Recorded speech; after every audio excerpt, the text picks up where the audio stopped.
morning students, welcome to the TSN school. Today we'll continue with our last chapter number 2, writing and city life. Now come at the page number 45, second paragraph. The heading is the legacy of writing. While moving narratives can be transmitted orally, science requires written text as that generation of scholars has read and built upon. Perhaps the greatest legacy of Mesopotamian to the world is the scholarly tradition of time reckoning and mathematics. जिस तरह किस्से कहानियों को हम एक दूसरे को सुनाकर और उसको जीवित रखते हैं, हमेशा आगे बढ़ाते रहते हैं, याद रखते हैं, उसी तरह साइंस को नहीं रखा जा सकता. साइंस के लिए रिटर्न टेक्स्ट होना ज़रूरी है और वो जो स्कॉलर्स हैं उनकी जनरेशन में आगे चलता रहे, सब आगे वाली आने वाली जनरेशन को नॉलेज मिलती रहे उससे, तो उसके लिए रिटर्न टेक्स्ट होना ज़रूरी है. तो इसीलिए जो मेसोपोटामिया है वहाँ की सबसे बड़ी लेगेसी ये है, देन यह है उसकी जो रेकनिंग है, यानी कि जो गणना है समय की, और जो मैथमेटिक्स है वह सबसे बड़ी उसकी देन है. Dating around 1800 BCE are tablets with multiplication and division tables, square and square root table and tables of compound interest. तो अराउंड 1800 या 1800 BC पुरानी जो उस समय की टैबलेट्स मिली है कुछ, जिसमें मल्टीप्लिकेशन, डिवीज़न की tables, square and square root की टेबल और साथ ही कंपाउंड इंटरेस्ट की टेबल भी मिली है, जिसमें एक एग्जांपल दे रखा है. The square root of 2 was given as 1 + 24/60 +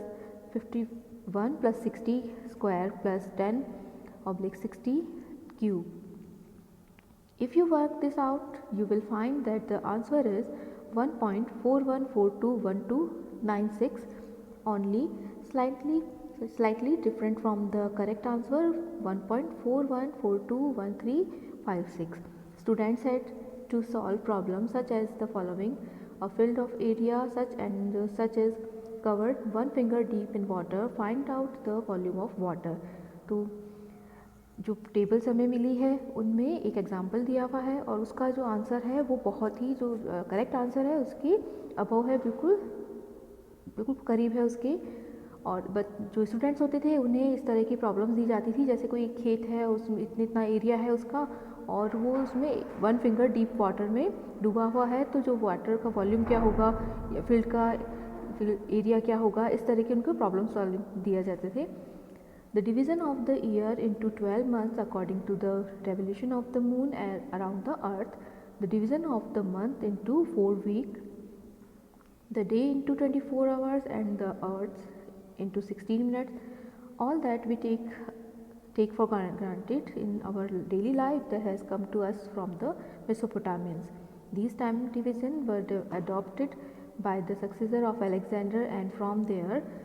transmitted to the Roman world, then to the world of Islam and then to medieval Europe.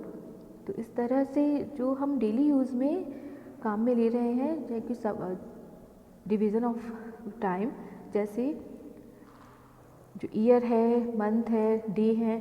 तो उनको मेसोपोटामियन के लोगों ने ही सबसे पहले इन्होंने शुरुआत की थी और उसको डिवाइड किया था इन्होंने. जो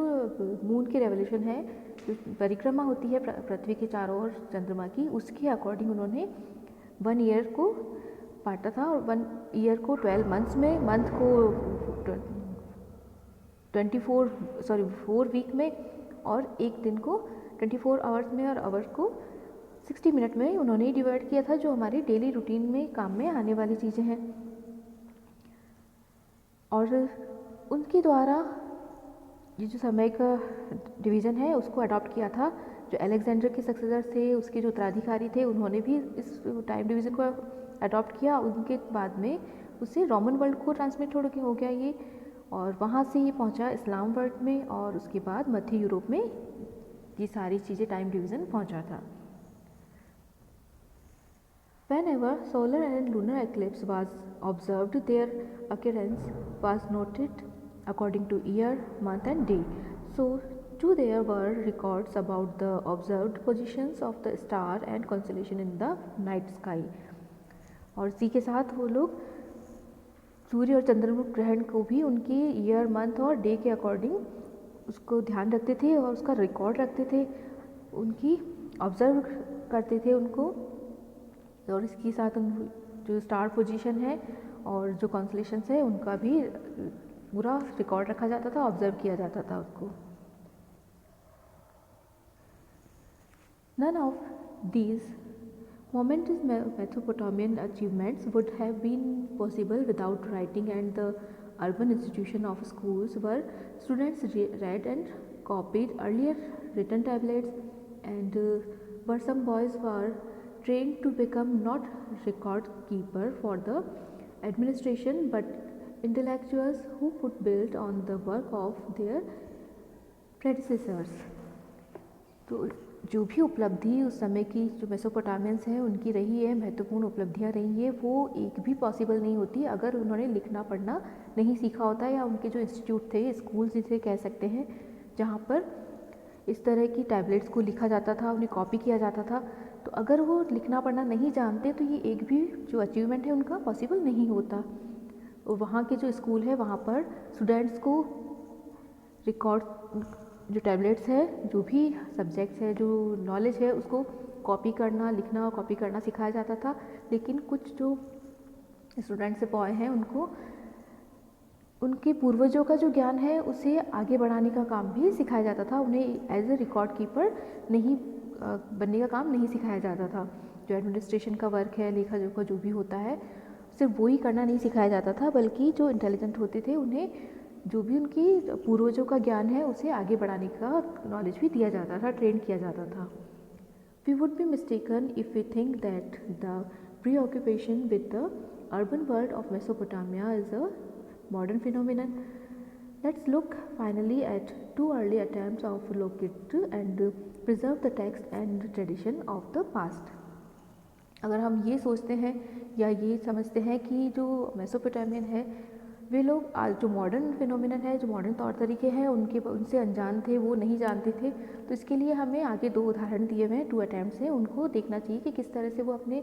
जो नॉलेज है, जो टेक्स्ट है, जो ट्रेडिशन है, उनको किस तरह से वो स्टोर करते थे, किस तरह उसको संभाल कर रखते थे। इसके लिए हमें आगे अटैम्प्ट्स देखने होंगे। First is an early library. In the iron age the Assyrian of the north created an empire at the height between 720 and 610 BCE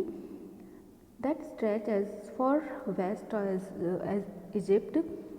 The state economy was now a predatory one, extracting labor and tribute in the form of food, animals, metal and craft items from a vast subject population. जो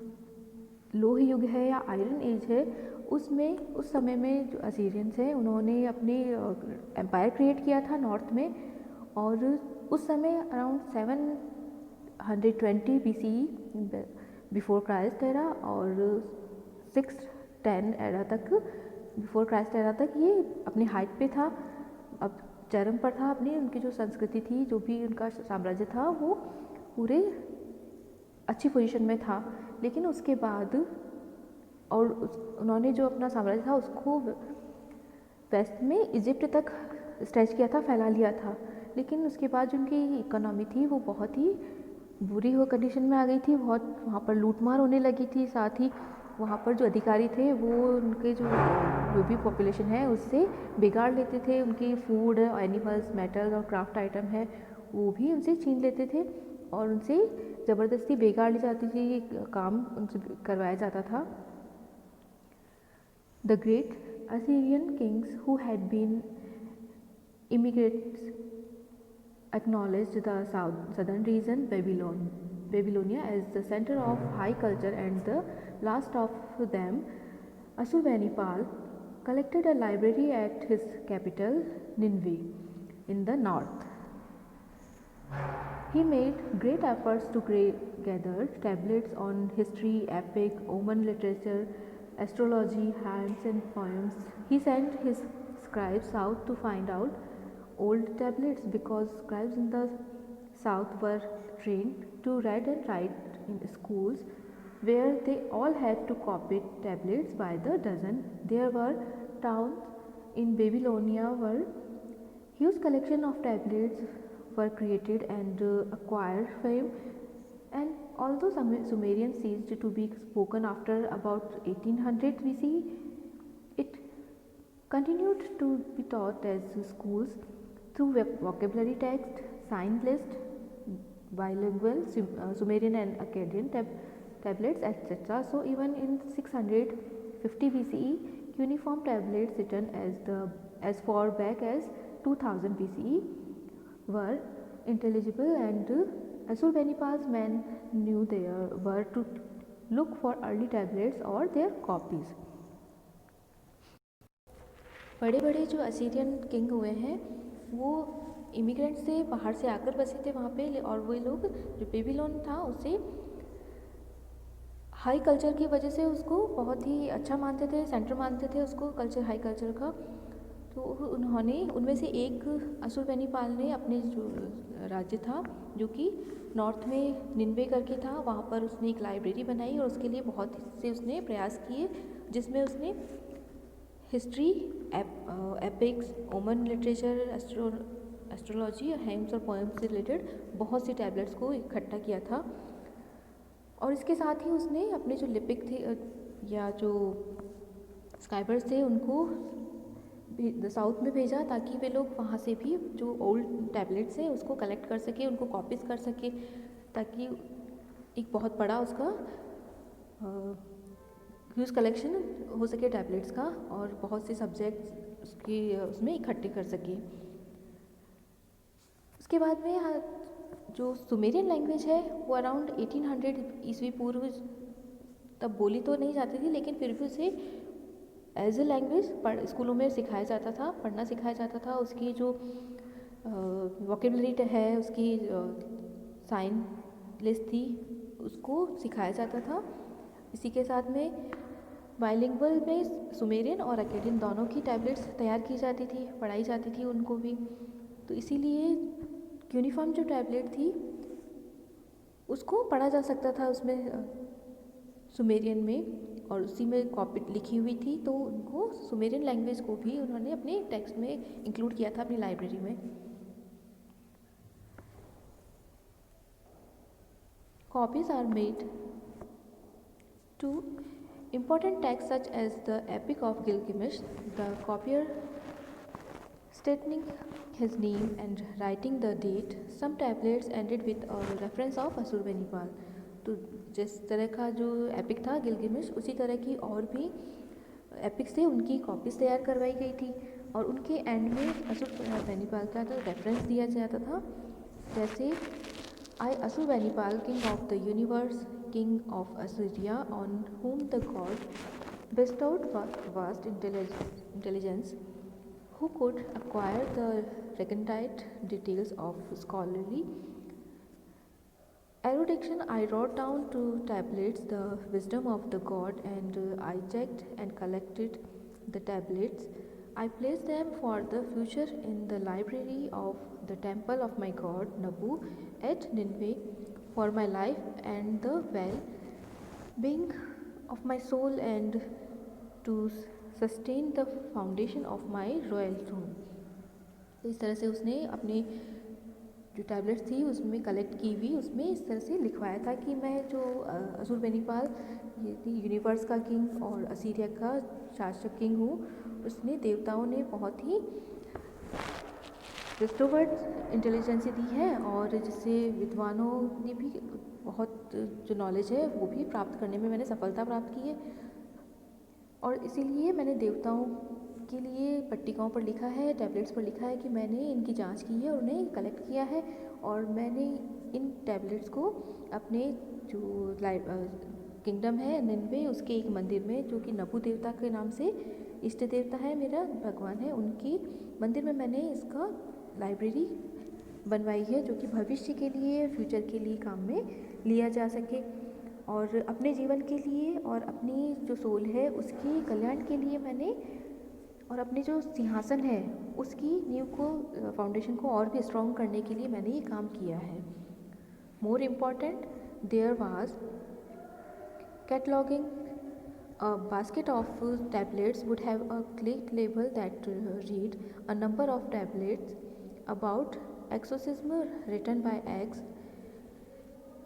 Ashurbanipal's library had a total of some 1000 texts amounting to about 30,000 tablets grouped according to subject. तो ये जो library थी वहाँ पर एक basket भर के एक इस तरह की टैबलेट्स मिली है जिन पर क्ले लेबल्स लगा हुआ था और उस पर लिखा हुआ था कि जो एक्सोसिज्म है यानी जो भूत प्रेत है उनकी निवारण के लिए या इससे टोने टूट के जो तंत्र मंत्र हैं उनके बारे में सब्जेक्ट पर लिखी हुई टैबलेट्स मिली है और उसमें राइटर के नाम पे रिटन बाय एक्स लिखा हुआ है। और इस तरह से जो असुरबैनीपाल की लाइब्रेरी थी उसमें जो मेन जो ग्रंथ है या एक तरह से मूल जो टेक्स्ट है उस वो 1000 है और इसी के अलावा 30,000 टैबलेट्स हैं जो कि सब्जेक्ट के अकॉर्डिंग उनको कैटेगराइज किया गया है।